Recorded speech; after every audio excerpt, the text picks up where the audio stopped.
रक्त संरचना के बारे में, ब्लड स्ट्रक्चर के बारे में बताने जा रहे हैं। रक्त संरचना, इसको हम क्या कहते हैं इंग्लिश में? Blood structure. क्या कहते हैं? Blood structure. यहाँ से चल ब्लड स्ट्रक्चर ये दो भाग में बटा होता है। ब्लड स्ट्रक्चर कितने भाग में बटा होता है? दो भाग में बटा होता है। एक होता है तरल भाग, एक होता है तरल भाग, और दूसरा होता है क्या कहते हैं? ठोस भाग। क्या होता है? ठोस भाग।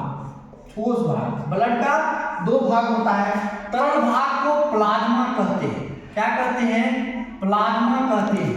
ये आयतन के हिसाब से कितना परसेंट होता है? 55% होता है। ये आयतन के हिसाब से 55% होता है। ये आयतन के हिसाब से 45% होता है।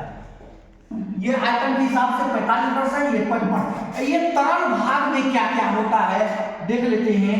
तरल भाग में, तरल मतलब द्रव, द्रव है तो 90% जल होगा। कितना परसेंट? 90% जल होगा। 90% जल होगा। उसके बाद देखते हैं उसमें क्या होता है। 60% जो है प्रोटीन होगा। 60% प्रोटीन होगा। उसके बाद देखते हैं वसा। देखिए 0.5% जो है वसा होगा। वसा होगा। उसके बाद देखते हैं इसमें ग्लूकोज जो है 0.18% है। क्या है? ग्लूकोज है। ग्लूकोज है। उसके बाद देखते हैं इसमें और सारे पदार्थ है। अकार्बनिक पदार्थ। क्या है? अकार्बनिक पदार्थ 0.9% होता है। लगभग 1% अकार्बनिक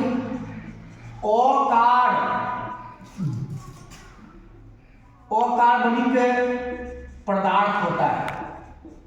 अकार्बनिक पदार्थ। और शेष भाग होता है, शेष भाग क्या होगा? शेष भाग कार्बनिक पदार्थ होगा। कार्बनिक पदार्थ होगा। और ये ठोस भाग जो है 3 भाग में बटे होते हैं। ठोस 3 प्रकार के होते हैं।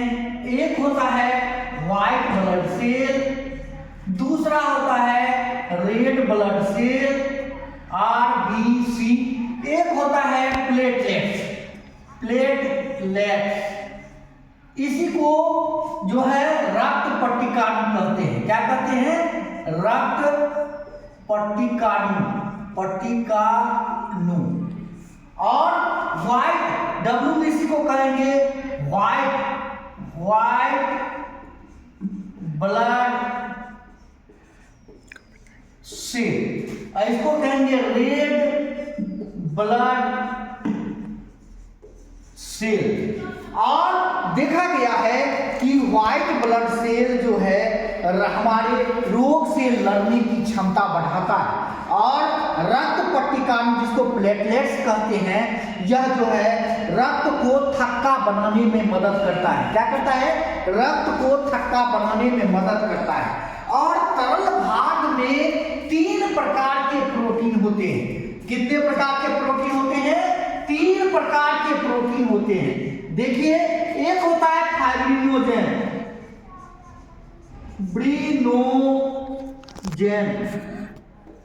एक होता है फाइब्रिनोजेन, दूसरा होता है प्रोथ्रोम्बिन,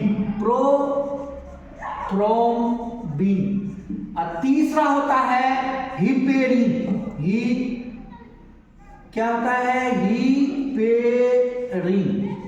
ये 3 प्रकार के होते हैं तरल में प्रोटीन। ये क्या है?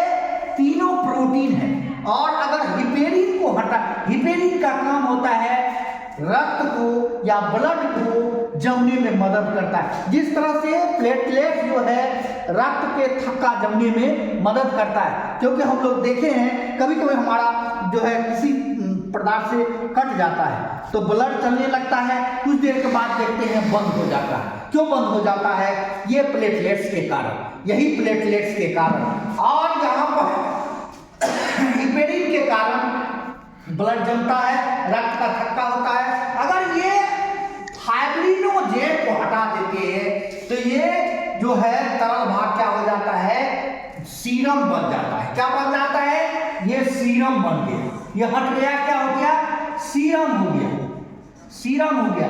इसी तरह से ये मैट्रिक के परीक्षा में जो है पूछते हैं कभी कभी रक्त की संरचना, यही फिगर अगर आप वहां पर उतार दोगे तो निश्चित है तुम्हें जो है फुल मार्क दिया जाएगा। इसी के साथ रक्त संरचना का क्लास समाप्त होता है। जय हिंद, जय भारत।